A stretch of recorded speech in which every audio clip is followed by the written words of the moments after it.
A miner busted a hole in the wall, but when he turned around, he found the bird in the cage was dead.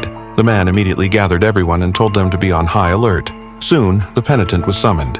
He asked everyone to step back, then mumbled to the statue in his hands.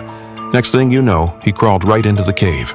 He looked around, taking in the situation, then lit a candle and extended a stick forward to probe ahead. Suddenly, he spotted a weird-looking hand.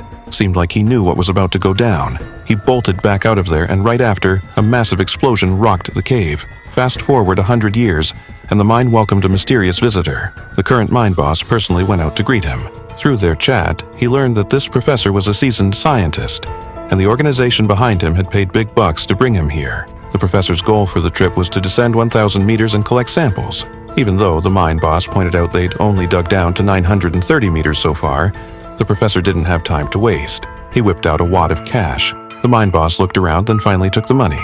The two agreed to set out in a week. The agreed-upon time arrived quickly. Deputy mine boss Tom personally led the team.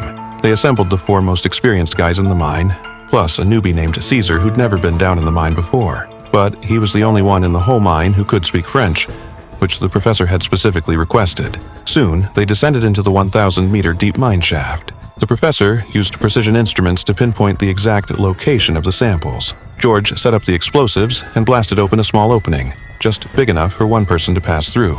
They went in one by one, entering a spacious area that seemed to have been dug out long ago. The group started talking about the legend from 100 years ago, when a mining disaster left more than 30 people missing, but their bodies were never found. At that moment, a tense atmosphere enveloped everyone. However, the professor ignored them and walked straight into the cave. The group hurried to catch up and search for the professor. Before long, they came to a fork.